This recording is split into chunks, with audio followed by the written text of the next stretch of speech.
ଆସିଲା ବଡ଼ ଖବର। ଜନଗଣନା କାମରେ ଶିକ୍ଷକଙ୍କୁ ଅଟକାଇଲେ ହେବ କଡ଼ା କାର୍ଯ୍ୟାନୁଷ୍ଠାନ।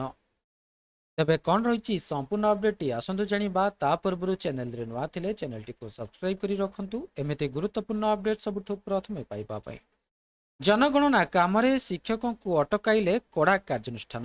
ଜନଗଣନା 2027 କାର୍ଯ୍ୟରେ ଶିକ୍ଷକ ଓ ସ୍କୁଲ କର୍ମଚାରୀଙ୍କ ଅନିବାର୍ଯ୍ୟ ସାମିଲ ପାଇଁ ସ୍କୁଲ ଓ ଗଣଶିକ୍ଷା ବିଭାଗର କଡ଼ା ନିର୍ଦ୍ଦେଶ।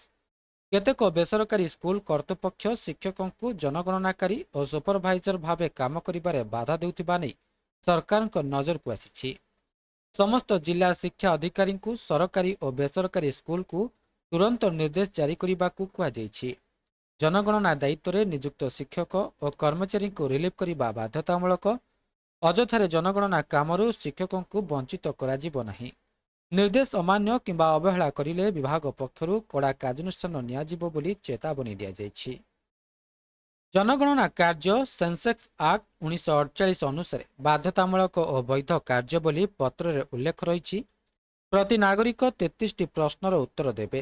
16 ତାରିଖରୁ ମେ 15 ତାରିଖ ଯାଏଁ ଜିଲ୍ଲାରେ ଘରକୁ ଘର ବୁଲି ଜନଗଣନା କରାଯାଉଛି। ଅଧିକାରୀମାନେ ବି ଲୋକଙ୍କୁ ସେହି ସମାନ 33ଟି ପ୍ରଶ୍ନ ପଚାରୁଛନ୍ତି।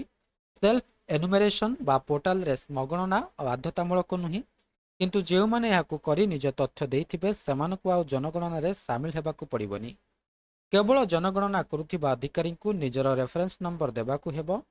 ବିକଶିତ ଦେଶ ଗଠନ ପାଇଁ ଜନଗଣନା କରୁଥିବା ଅଧିକାରୀଙ୍କୁ ଠିକ୍ ଓ ନିର୍ଭୁଲ ତଥ୍ୟ ଦେବାକୁ ରାଜ୍ୟ ଜନଗଣନା ନିର୍ଦ୍ଦେଶକ ଅନୁରୋଧ କରିଛନ୍ତି ବୋଲି ସୂଚନା ମିଳିଛି। ତେବେ ଏହା ଥିଲା ସମ୍ପୂର୍ଣ୍ଣ ଅପଡେଟ୍। ଭିଡ଼ିଓଟି ଭଲ ଲାଗିଥିଲେ ଭିଡ଼ିଓଟିକୁ ଲାଇକ୍ କରନ୍ତୁ, ସେୟାର କରନ୍ତୁ ଏବଂ ଚ୍ୟାନେଲଟିକୁ ସବସ୍କ୍ରାଇବ୍ କରିବା ପାଇଁ ଭୁଲନ୍ତୁ ନାହିଁ।